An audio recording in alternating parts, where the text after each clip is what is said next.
Hello అండి, నమస్కారం. సిరి entertainment ఛానల్కి స్వాగతం. నా పేరు రోజా. ఇప్పుడు నేను చెప్పబోయే స్టోరీ నీ ప్రేమకై ఎదురు చూసే నీ సీత, ఎపిసోడ్ 80. స్టోరీలోకి వెళ్ళే ముందు చిన్న రిక్వెస్ట్. ఈ స్టోరీ మీకు నచ్చితే తప్పకుండా లైక్ చేయండి, షేర్ చేయండి, సబ్స్క్రైబ్ చేసి నన్ను ఎంకరేజ్ చేయండి. అలాగే ఇన్స్టాగ్రామ్లో కూడా నన్ను ఫాలో అవ్వండి. ఇంకా ఆలస్యం చేయకుండా స్టోరీలోకి వెళ్ళిపోదాం. మిడ్ నైట్ అయినా నిద్రపోకుండా అల్లరి చేసే రామ్ ఇప్పుడు 10:30 అయ్యేసరికి తన రొమాన్స్కి బ్రేకులు వేస్తూ తన ఫీలింగ్స్ని కంట్రోల్ చేసుకుంటూ మరీ నిద్రపోతున్నాడు. సీత టైర్డ్ అవ్వకుండా చూసుకుంటున్నాడు. టైం టు టైం మెడిసిన్స్ ఇస్తున్నాడు. వీక్లీ 2 టైమ్స్ చెకప్కి తీసుకువెళ్తున్నాడు. డాక్టర్ చెప్పినట్లు ఆరోగ్యకరమైన ఆహారాన్ని టైం టు టైం ఇస్తున్నాడు. తన హాస్పిటల్ రెస్పాన్సిబిలిటీ మొత్తం ఆదిత్యకి అప్పచెప్పేసి సీత దగ్గరే ఉండి అన్నీ చూసుకుంటున్నాడు. బావా, ఇది టూ మచ్ రా బాబు. నా జడ కూడా నన్ను వేసుకొనివ్వవా?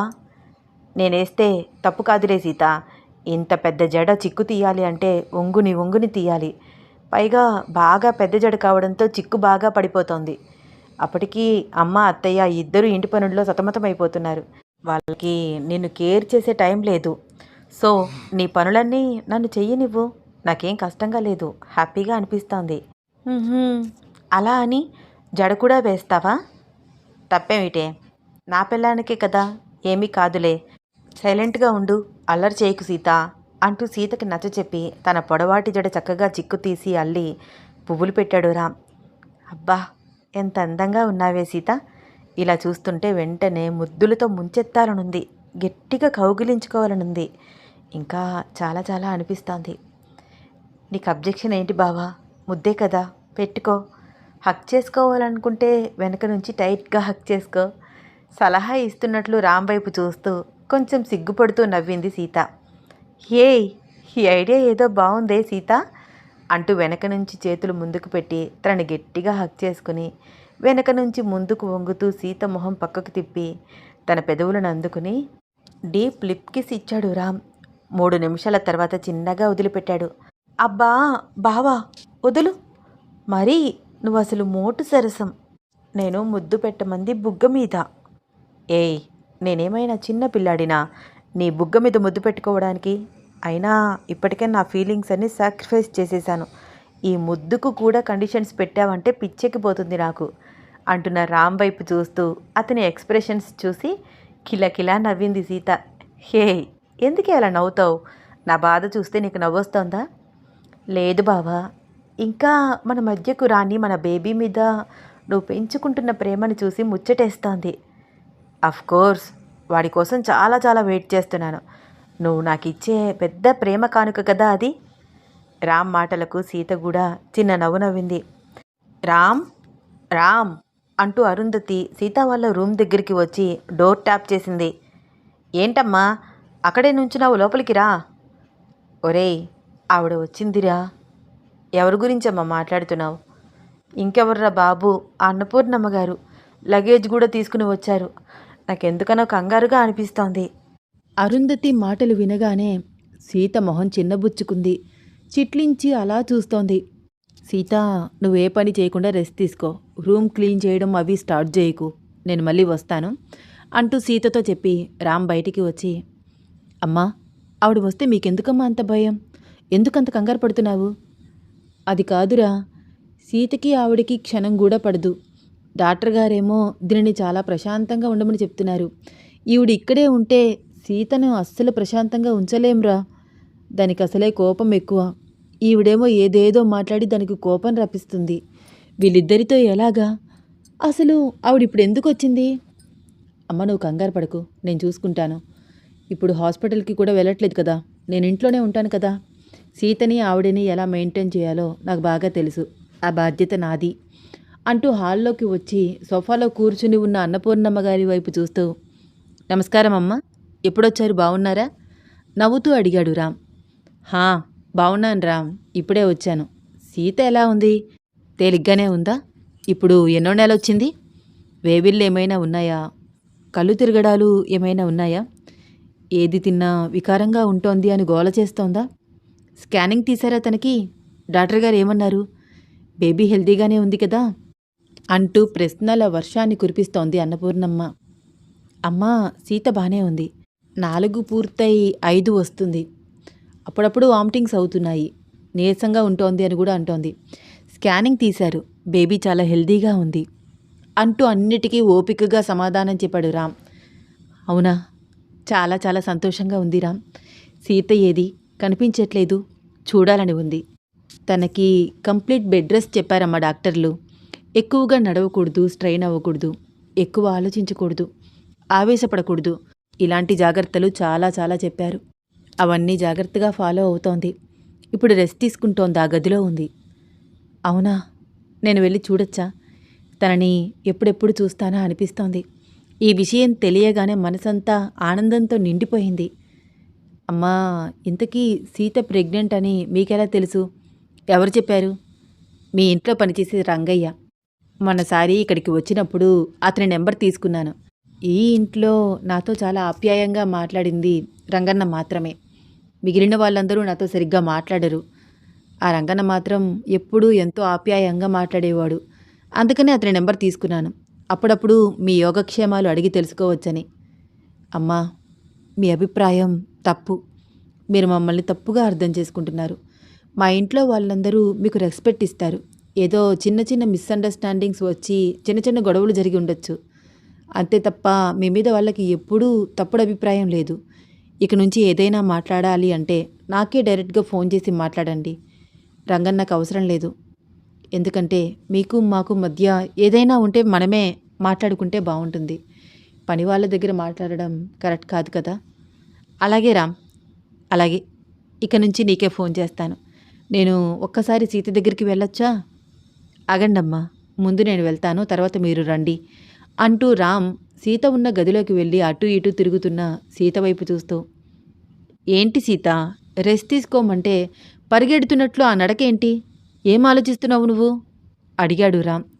అది కాదు బావా, ఇప్పుడు ఆవిడ ఎందుకు వచ్చింది? పంపించే బావా, నాకెందుకనో ఆవిడ నచ్చనే నచ్చదు. అరే సీత, ఏం చేస్తారు ఆవిడ? నిన్నేమైనా తిట్టారా? లేదు, తిట్టలేదు.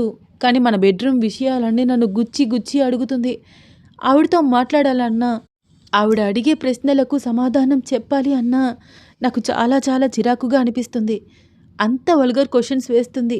మీ ఆయనతో నువ్వు ఎలా ఉంటున్నావు? మీరిద్దరూ దాంపత్య జీవితాన్ని తృప్తిగా అనుభవిస్తున్నారా లేదా అంటూ ఏదేదో మాట్లాడుతుంది బావా. నీకు చెప్పలేను నేను. రామ్ సీత ఎక్స్ప్రెషన్స్ చూసి నవ్వుతూ సీతని దగ్గరగా తీసుకుని సీత తల పైకెత్తి కళ్ళల్లోకి చూస్తూ, సీతమ్మ, ఆ వయసు వస్తే మనం కూడా అలాగే అయిపోతామే. ఒకే మాట 10 సార్లు చెప్పడము. వాళ్ళు కూడా మన స్టేజ్ దాటిన తర్వాతే ముసలివాళ్ళు అయ్యారు. ఆ విషయాన్ని నువ్వు మర్చిపోవద్దు.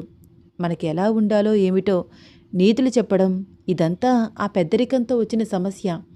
ఇప్పుడు మా అమ్మ మీ అమ్మ కూడా ఒక్కచోట కూర్చుని మాట్లాడుకునే మాటలు అవే. మనవడు కావాలి అంటూ వాళ్ళు కూడా గోల చేశారు. నీకు అబార్షన్ అయిందని ఇద్దరూ ఎంత ఏడ్చారో నేను చూశాను. అన్నపూర్ణమ్మ గారు కూడా మనమ్మలాంటిదే కదా సీత. ఆవిడికి ఎవ్వరూ లేరు, నువ్వు నేను తప్ప. అందుకనే మనలో తన పిల్లల్ని చూసుకుని మనకి జాగ్రత్తలు చెప్తోంది. నువ్వెప్పుడెప్పుడు తల్లివవుతావా, ఎప్పుడెప్పుడు పుట్టబోయే బిడ్డతో ఆడుకుందామా అని ఎదురు చూస్తోంది. నాకదే అర్థం కావట్లేదు బావా. మనకి ఆవిడకి ఉన్న రిలేషన్షిప్ ఏముంది అసలు? నీకు వాళ్ళ అమ్మాయికి మధ్య ఏదైనా జరగచ్చు, కానీ మధ్యలో నేనేం చేశాను బావా? నన్ను నిలదీయడానికి, గట్టిగా అడగడానికి ఆవిడకి ఏ రైట్స్ ఉంటాయి బావా? నన్ను తిట్టాలన్నా, ఒక్క మాట అనాలన్నా అమ్మ కానీ అత్తమ్మ కానీ ఆలోచిస్తారు. ఒక్క మాట కూడా అనరు. కానీ ఈవిడెవరో వచ్చి నన్ను తిడుతుంటే మాత్రం నేను ఎలా ఊరుకోను? సీత, కొంచెం కూల్గా ఉండు. ఎందుకంత గట్టిగా మాట్లాడతావు? ఆవిడ వింటే బాగోదు. ఆవిడ జానకికి జన్మనిచ్చిన తల్లి. అంటే నాకు కూడా ఒక రకంగా తల్లిలాగా. ఆవిడని నువ్వేదైనా అంటే నేను బాధపడతాను సీత. జస్ట్ 10 మినిట్స్ ఓపికగా ఉండు. ఆవిడ మాటలు విని ఊకొట్టి తర్వాత నీ రూమ్లోకి నువ్వు వచ్చి నిద్రపో. తర్వాత నేనే ఆవిడని బయటికి తీసుకువెళ్తాను. సరే, నీ ఇష్టం. నువ్వు ఇంతలాగా చెప్తున్నావు కాబట్టి ఓకే, కానీ నేను ఎక్కువ మాట్లాడను ఆవిడతో అంటూ డల్గా ఎక్స్ప్రెషన్ పెట్టి చెప్పింది సీత. మొహం అలా పెట్టకే, కొంచెం నవ్వుతూ ఉండు. ఇహిహిహి, చాలా ఒక పిచ్చ నవ్వు నవ్వింది సీత. ఒసేయ్, నువ్వు నవ్వడం కన్నా నవ్వకుండా ఉంటేనే బెటర్. ఆవిడని లోపలికి రమ్మంటాను. ఒక్కటి గుర్తుంచుకో సీత, ఒకప్పుడు నువ్వు నేను దూరం అయ్యామన్న బాధతో ఏమీ తినకుండా ఒకే గదిలో కూర్చుని ఏడుస్తూ ఉంటే మీ అమ్మ ఎంత బాధపడిందో అంతకు పదింతలు బాధ జానకి మరణం వల్ల ఈ అన్నపూర్ణమ్మ గారు కూడా అనుభవించారు. ఇంకా ఆవిడని మనం ఏం ఏడిపించాలి చెప్పు? వీలైతే కొంచెం ప్రేమగా మాట్లాడు, కుదిరితే ఒక చిన్న చిరునవ్వు. ఆవిడ నీ నుంచి ఏమీ ఎక్స్పెక్ట్ చేయదని నాకు అనిపిస్తోంది. కానీ ఆవిడ చూపులు, ఆవిడ మాటలు అంతా తేడా బావా. ఆవిడ మాట్లాడే మాటలకి ఆవిడ చూపించే బిహేవియర్కి చాలా చాలా తేడా ఉంది. ఖచ్చితంగా ఆవిడకి ఏదో కావాలి బావ మన నుంచి. సీత, నువ్వు అన్నది నిజమే అయితే ఆవిడ ఏది అడిగినా ఇవ్వడానికి నేను సిద్ధంగా ఉన్నాను. అప్పటికైనా ఆవిడ అంతరంగాలలో నా మీద ఉన్న కోపం తగ్గుతుందేమో. జానకి చావుకి ఒక రకంగా నేను కూడా కారణం. ఆ బాధ నాలో కూడా కొంతవరకు తగ్గుతుందేమో. బావా, జానకి యాక్సిడెంట్ వల్ల మాత్రమే చనిపోలేదు. అది ఒక కారణం మాత్రమే. ఒకవేళ ఏ యాక్సిడెంట్ కాకుండా ఉన్నా తను మరొక నెలలో చనిపోయేది. ఆల్రెడీ తను చనిపోయే స్టేజ్లోనే ఉంది. మనసులోనే అనుకుంటూ రామ్ వైపు అలా బొమ్మలాగా చూస్తూ ఉండిపోయింది సీత. రామ్ ఎంతకీ బయటికి రాకపోవడంతో అన్నపూర్ణమ్మ సీత వాళ్ళ రూమ్ దగ్గరికి వచ్చి డోర్ ట్యాప్ చేసింది. రామ్, లోపలికి రావచ్చా?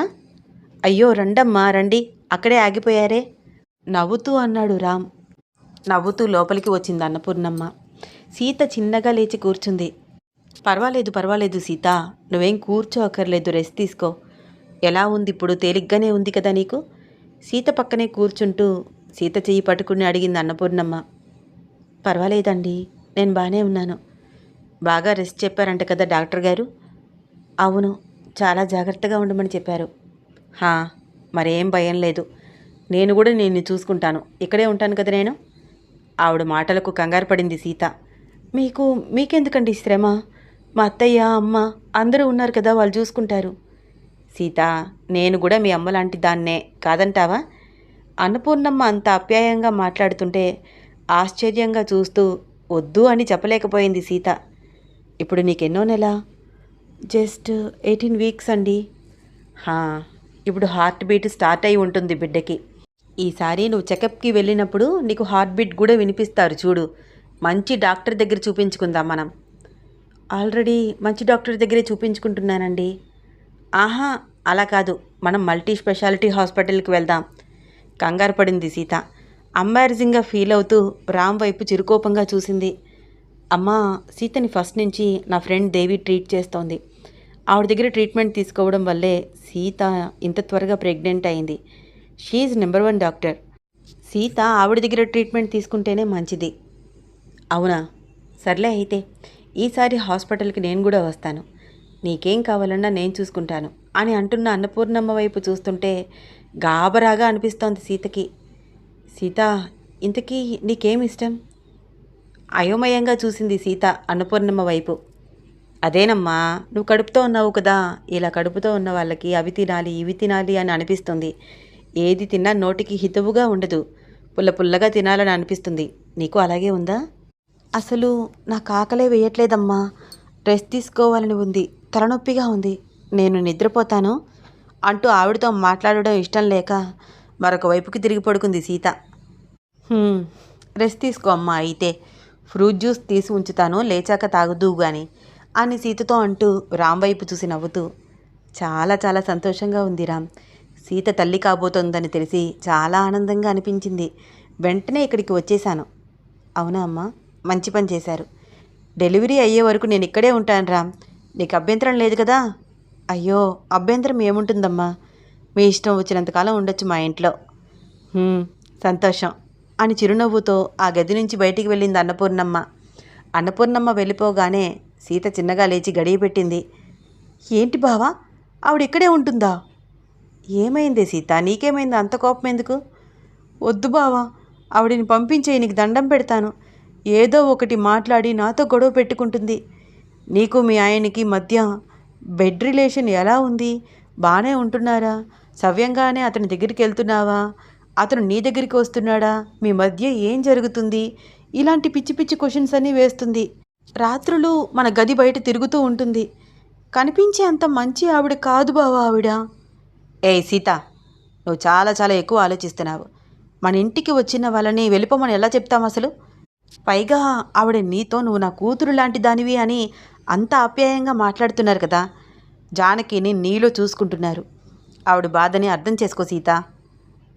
ఏమో బావా, ఎప్పుడు ఎలా ఉంటుందో తెలియని మనస్తత్వం ఆవిడది.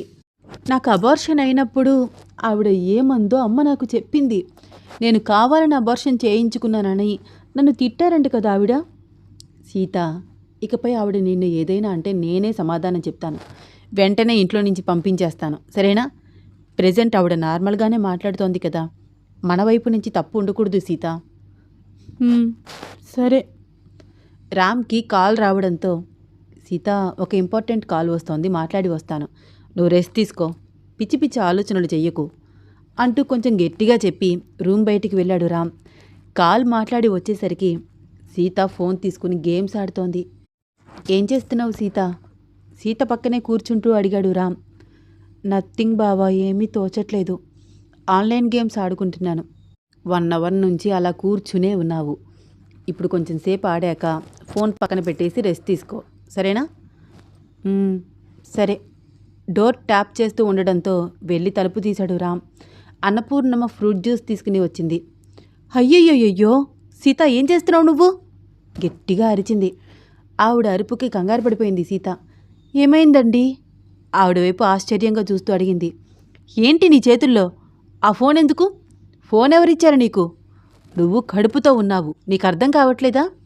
ఫోన్ నుంచి వచ్చే వైబ్రేషన్స్ వల్ల బిడ్డకి ఏదైనా జరిగితే అంటూ ఫోన్ లాగేసుకుంది ఆవిడ వింత ప్రవర్తనతో. ఆవిడ ప్రవర్తనకి రామ్, సీత కూడా ఇద్దరూ ఆశ్చర్యంగా చూస్తూ ఉండిపోయారు. రామ్, నువ్వు డాక్టర్వే కదా, నువ్వు చెప్పాలి కదా నీ భార్యకి, చూస్తూ ఊరుకుంటున్నావేంటి? అమ్మా, ఫోన్ యూజ్ చేస్తే ఏమీ కాదమ్మా, అది చాలా నార్మల్ విషయం, అంత కంగారు పడక్కర్లేదు. ఏంటి రామ్, నువ్వు ఒక డాక్టర్గా ఇచ్చే సలహా ఇదేనా? నువ్వే ఇలా చెప్తే సీత ఫోన్ ముట్టుకోకుండా ఉంటుందా ఏంటి? ఆవిడ వైపు ఒక్క క్షణం ఆశ్చర్యంగా చూస్తూ, అమ్మా, ఫోన్ యూజ్ చేసినంత మాత్రాన ఏమీ కాదు, కంగారు పడకండి.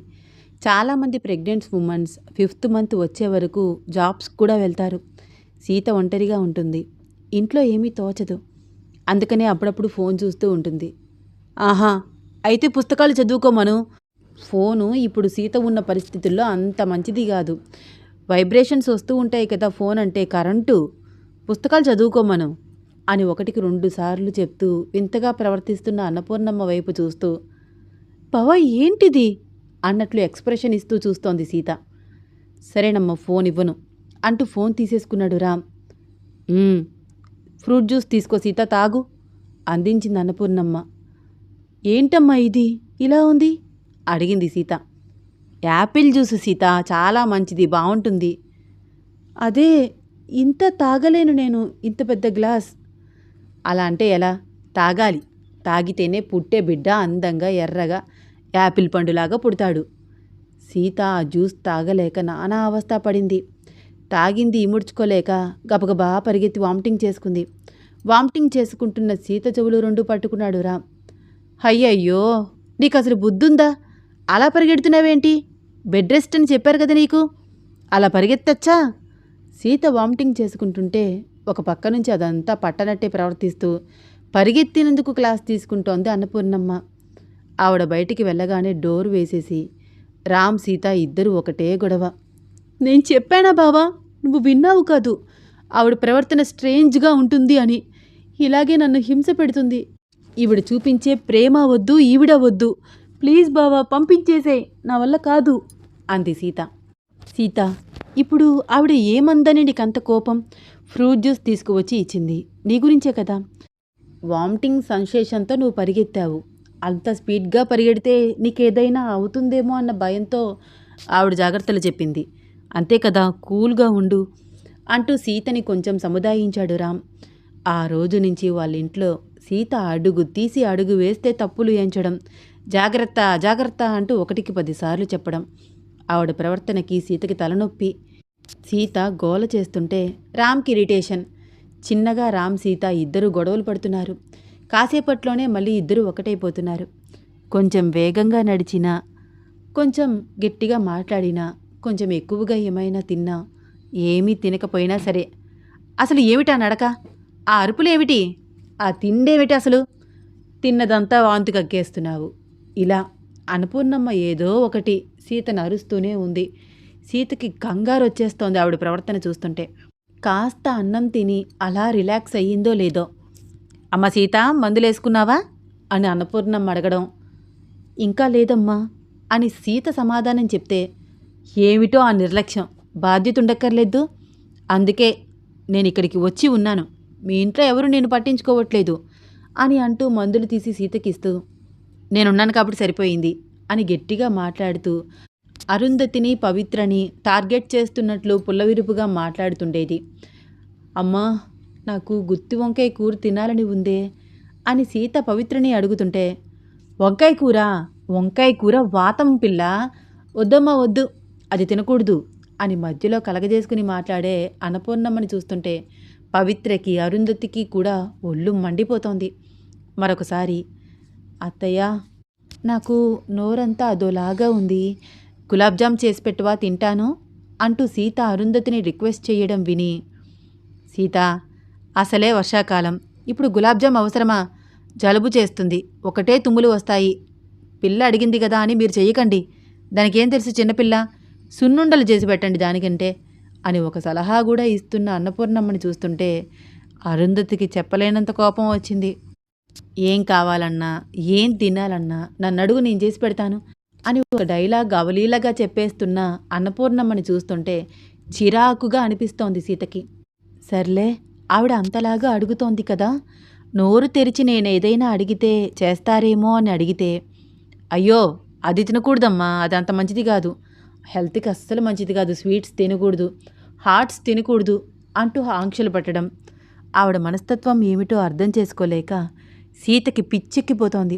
పోనీ ఆవిడను 4 మాటలని ఇంట్లో నుంచి పంపించేద్దామంటే రామ్కి కోపం వచ్చేస్తుందేమో అని భయం. చూస్తూనే సీతకి 5వ నెల వచ్చేసింది. వీక్లీ 2 టైమ్స్ ట్రీట్మెంట్కి వెళ్తున్నారు.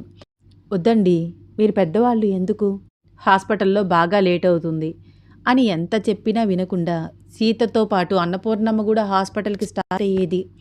రామ్కి ఏం చేయాలో అర్థం కాని పరిస్థితి. అమ్మా మీరిక్కడికి వచ్చి 2 నెలలు అవుతోంది, ఇంటి దగ్గర అంకుల్ చాలా ఇబ్బంది పడుతుంటారేమో కదా, ఆవిడని పంపించేయాలన్న ఉద్దేశంతో అడిగాడు రామ్. ఆహా అలా ఏమీ లేదు రామ్, ఆయన బాగానే ఉన్నారు, వంట మనిషి ఉంది, ఇంటి మనిషి ఉంది, ఇంటి పనులన్నీ చూసుకుంటుంది, తోటమాలి ఎలాగో ఉన్నాడు కదా, హ్యాపీగా తిని నిద్రపోవడమే, నన్ను చూడాలనిపిస్తే ఇక్కడికే వచ్చేస్తారు, లేకపోతే వీడియో కాళ్ళు ఉన్నాయి కదా, మరీ స్వయంగా చూడాలనిపిస్తే ఆయనే ఇక్కడికి వస్తారు అని మాట్లాడుతున్న అన్నపూర్ణమ్మ మాటలు వింటుంటే సీతకి పిచ్చి పట్టినట్లు అనిపించింది. చాలా కోపం వస్తోంది.